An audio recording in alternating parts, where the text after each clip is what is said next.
50. Storm and Radzi coming up next for you. They are asking if the royals need Harry and Meghan back because their private tour of Australia seems to be going quite well. People are paying money to see them. What about getting them free of charge back to the UK to open a few fates and things like that?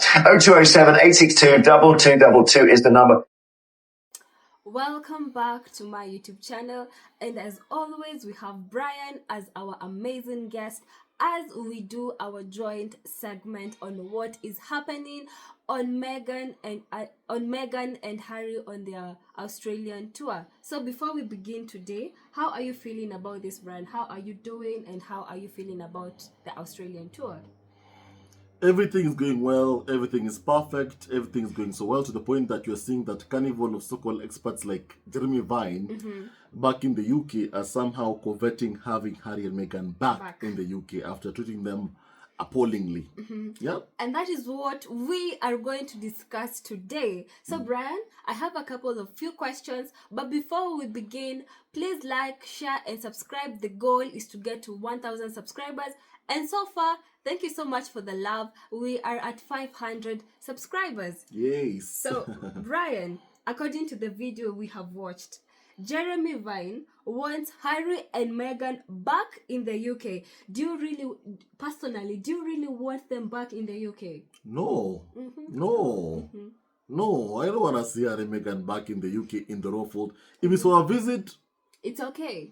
No problem, because Harry wants that, right? So as a fan of Harry and Meghan, I also respect Harry and Meghan's, wishes, right? And decisions. And because it's their life, and of course, they are the ones with the power to decide what they want. If it's for a visit, no problem. I have no issue. If it's for them staying there, like in the royal fold, doing duties for the royal family, working for Charles and William, and putting up with insults on the UK media, I don't want to see Harry and Meghan going through that, because that life was hell for Harry and Meghan. People, I believe that people remember those days, especially if you're a fan of Meghan. When you saw her, holding back tears in an interview with Tom Bradby, asking Meghan if she was okay. I don't want to have to put up with that or see that ever again, because that was painful to watch. And even people like Tyler Perry, for example, they saw the struggles Meghan was facing, and they lent their hand of support after seeing Meghan suffer. Now imagine if even you're Tyler Perry, and you see Harry and Meghan going back to that suffering, would you be happy if you see that? No. You'll not be happy. Exactly. You'll be like, why are you going back? Why are you going back there? After how you were treated back for there. 10 years. For 10 years, we've seen how Meghan has been targeted, by the tabloids, by the UK media. Even today, Meghan has spoken about how she is one of the most trolled person in the world. And sadly, that trolling goes on to this date. And it pains me as a fan of Harry and Meghan to have had to, even as a human being, not even as a fan, as a human being, to have to watch this mother, this wife, go through the hell she's had to go through, mostly at the hands of the UK tabloids, who are based mostly in the UK, but of course follow Harry and Meghan, everywhere. In America, in Australia, to Nigeria, to Colombia, UK media follow Harry and Meghan everywhere. So, and that is also, concerning and very, very worrying. So, as a fan of Meghan, and as a human being, I never want to see Meghan suffer like how she has suffered back in the UK or back in the royal fold. Even when the Queen passed away, just imagine that the former UK media, instead of mourning the Queen, they spend their time bullying Meghan, and causing both Harry and Meghan more pain, more anguish, more mental health distress. Even Harry himself, in his interview with Tom Bradby, or I think it was CNN's Arthur Cooper, he was saying that we are here to mourn Granny. And instead of mourning, the Queen who passed away, UK media and the farm spend their time treating Harry and Meghan appallingly, instead of even mourning the Queen that they claim to love. I don't want to see Harry and Meghan go through that again. I don't want to see that happening to them, because that was painful to have to watch them go through that. I don't want to see them going through that. And also, to add on what I've said, going back, it's like, UK media, what are they promising Harry and Meghan? Yeah. They're promising Harry and Meghan that they will continue treating Harry and Meghan appallingly. So if you know that that's what UK media have in store for you, why would you take yourself there and say, I'm gonna stick around here? For what? To put up with insults, abuse, racism? Because in the same way that UK media go after Meghan, that's exactly the same way they intend on going after her children.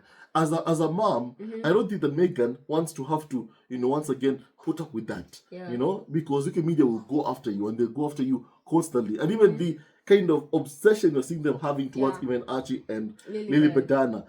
If they're living in the UK, UK media feel even more entitled to them. Exactly. So even as a mother and Harry as a father, it'll be even more difficult for them as parents to protect their kids from the tabloids. So for Prince Harry and Meghan, who are vowed to do every single thing in their power to protect their children, Archie and Lilibet, from the UK media, always and always, Harry and Meghan living in Montecito will always be the best option decision for Harry and Meghan. Always. And that's on period. I also do agree with you, because they should not even try or even think about going back, because for 10 years still, because the Australia visit seems to be a success, now they want Harry and Meghan back.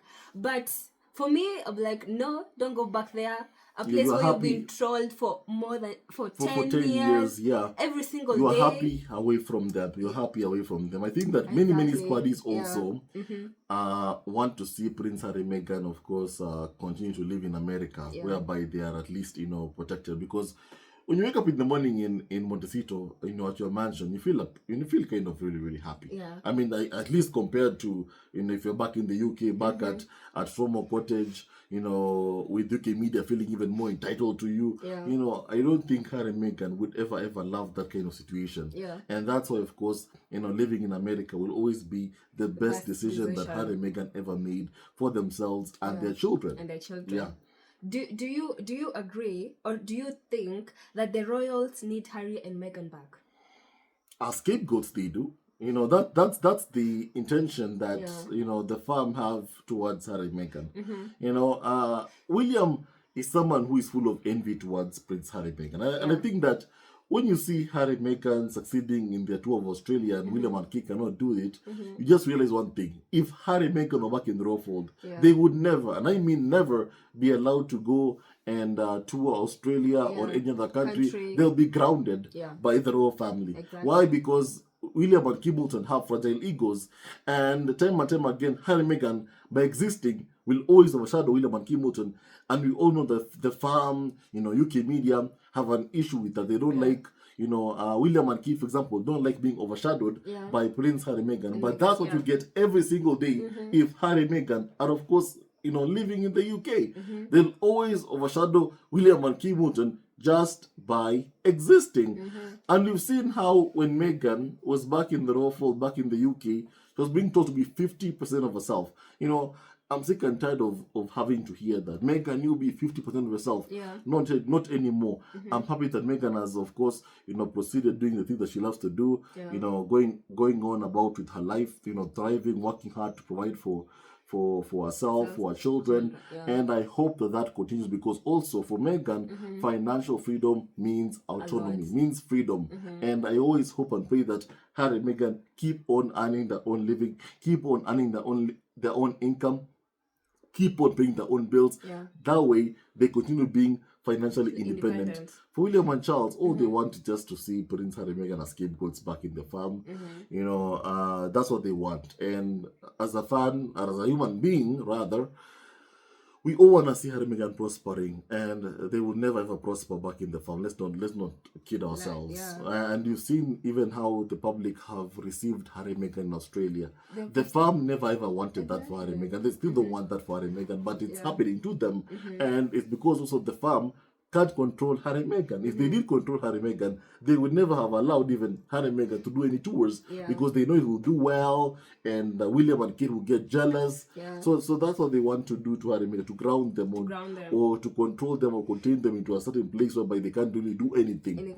So I'm happy that Harry and Meghan are able to do what they want to do whenever they feel like doing it, and I hope that of course continues for a very, very long time. The farm and Wikimedia must never have any control or any input, on what Harry and Meghan do with their own lives. Harry and Meghan should have that power to decide what they want themselves. Yeah, and I also feel that the farm is also afraid of the influence that Harry and Meghan they are having, especially on this tour and even outside, their social life, and using this influence, to give back to society and also create an impact. I saw somewhere that said that the farm isn't happy about Harry and Meghan doing charity work. Yeah. It explains literally why even Centre Bali, they've taken it away from Prince Harry because they're totally against Prince Harry doing all these good things that he's doing. But the sad thing is, it's the kids in Botswana and Lesotho who are suffering because of lack of funds as Centre Bali, because of Chandauka's failure as a manager or as a leader.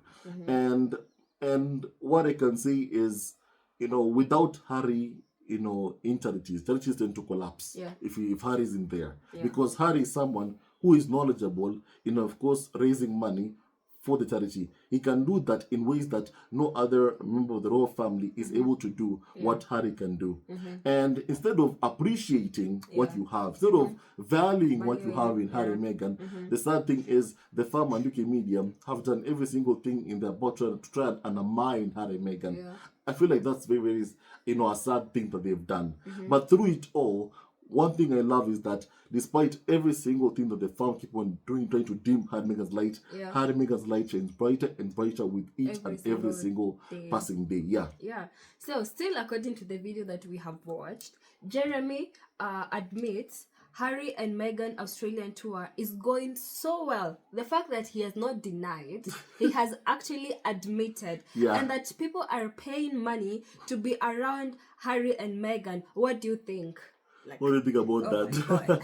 What can I say? I'm happy about one thing, that it is now very, very difficult for even the so-called royal experts to deny the success of Harry and Meghan's visit to Australia. Yes. I'm happy about that.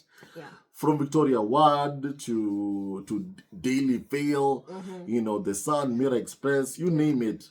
Everyone admits that Harry and Meghan have done a very, very good thing in Australia. Going there, they've touched many lives, they've done so much good work.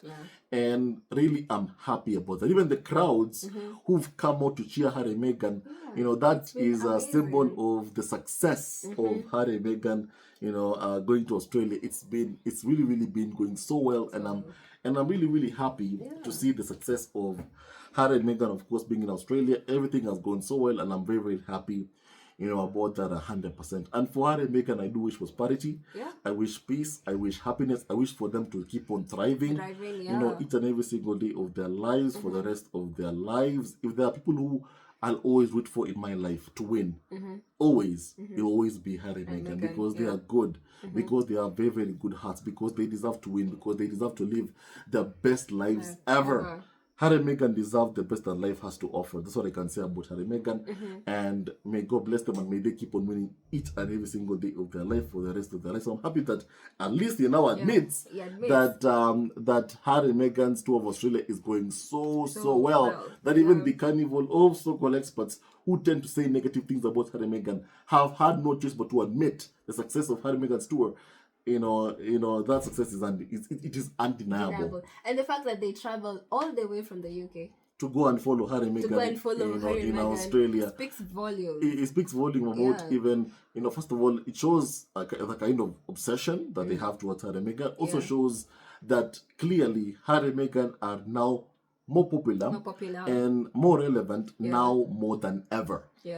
Because also I've seen people who have been negative towards Harry and Meghan. I've seen them, going to events Harry and Meghan are attending, which is of course concerning, really. But it shows you even how they themselves are desperate, to be around Harry and Meghan. That because Harry and Meghan are indeed the most popular royal couple in the world by far. And even this tour of Australia has shown that, because even not announcing the time whereby they'll be in this university or this event or this place, we are seeing crowds lining up to just eagerly wait to catch a glimpse of Harry and Meghan. And it shows you that clearly the smear campaign has been a complete and utter failure. And also, we can't wait for Meghan's retreat, whereby I'm sure that even those who are able to secure a ticket will have the best fun ever. And I say that to those who will be at the retreat, enjoy yourself. Be happy. Be joyful. Be happy. Don't let anybody, succeed in somehow, dimming that light that you have in your eyes. Don't let anybody succeed in dimming your light. You be happy. You be joyful. You keep on, excelling. Keep on smiling. Don't let anybody take away that smile that you have on your face. Protect it. Be happy each and every single day of your life for the rest of your life. Just be happy. Be happy. Be happy. And make no apologies for being happy. For being happy. And one thing I've also loved about this tour is also the way reports are coming that Meghan was there shaking hands, taking selfies. And so like even if with people. Yeah, with people. So it shows that Meghan has a good heart and she's coming from a place of abundance that she can be able to, pour out such love and pour out such amazing experience towards people. Exactly. So I know people are going to buy tickets. Oh my God, yes, she is. Have you seen the way she's glowing so well? Whenever she goes, she's glowing. Yeah. All right. On our last question for today, also in the video, Jeremy says that he wants Harry and Meghan back, but he says he wants Meghan back for free. Is that even possible? UK media chased away, how can I put this, the crown jewels of the monarchy. And instead of protecting, when you have something special in your life, you protect it. You shield it. All you have. Especially when this is what's very, very valuable to me. Protect it. And instead of them protecting what they had, just to be abusive, because they thought that no matter what, Harry would never ever leave. He's not living here. Well, he left. And now UK media have spent the past, is it 8 years or 6 years? 6 years ever since, is it 6 years ever since Harry and Meghan fled the UK? Like, 6 years ever since Harry and Meghan fled the UK. Every single day, non-stop asking, are you coming back? Are you coming back? Are you coming back? Are you coming back? And the thing is, if UK media continue to behave the way they've been behaving, being vile, being abusive towards Prince Harry, towards Harry's family, then you can be sure of one thing: Prince Harry and Meghan are never ever going to return to the royal fold. Even if UK media behave, I would say to Harry and Meghan, don't trust them. This is how they behave here in the behavior of the UK media. A snake only shades its skin to become bigger. So you can never ever trust people who have shown themselves to be untrustworthy. Look at how even at the beginning of Harry and Meghan Australia, Daily Mail, Sky News Australia, The Mirror broke a media embargo by announcing Harry and Meghan's itinerary in Australia, even though an embargo is so sacred and should be respected by media personalities. But they show no respect to Harry and Meghan. You think that if Harry and Meghan would go back to the UK, they show them respect? No, at least UK media will show them respect? The answer is no. But the public, I know, love and adore Harry and Meghan. I know even that those who have the best intentions at heart, who are like, yes, we'd love to see Harry and Meghan back here. I know there are those deep inside at heart who of course would have good intentions. But sadly, UK media will always be the problem, the main problem. And also senior members of the royal family who refuse to protect Prince Harry and Meghan, they also are, really, really, I would say, a problem. And they're showing Prince Harry and Meghan that at the end of the day, Harry and Meghan have to do what is best for themselves, for their own family, and time again, as has been proven, what is best for Harry and Meghan is that they continue living in a place whereby they're happy, whereby the kids are happy, where the kids are overjoyed, and that they keep on earning their own living. That way, they're never ever treated even more appallingly or disrespected, like how we've seen even, you do see what happened for Sarah Ferguson, who was living in for example, even Prince Andrew was evicted from her own home. Now, Harry and Meghan have their own home. They want them to leave their own home to come and live in a place whereby they don't even own. To control them, to treat them however you want to treat them. Yeah. I don't want that for Harry and Meghan. Nobody wants that for Harry and Meghan. I agree. That's why, of course, Harry and Meghan, of course, fleeing the UK, earning their own living, having their own home that they own, that no one can ever evict them, that William or Charles can't evict them from that place, will always be special, always be important. Yeah, thank you, Winnie, for having me. Yes, thank you so much, guys, for even staying around till the last question. So stay on course, and we will continue updating you about the Australian tour. And thank you so much, Brian, for also supporting me and helping me grow. Thank you so much, and see you on the next one. See you in the next video. Bye. Bye. Bye.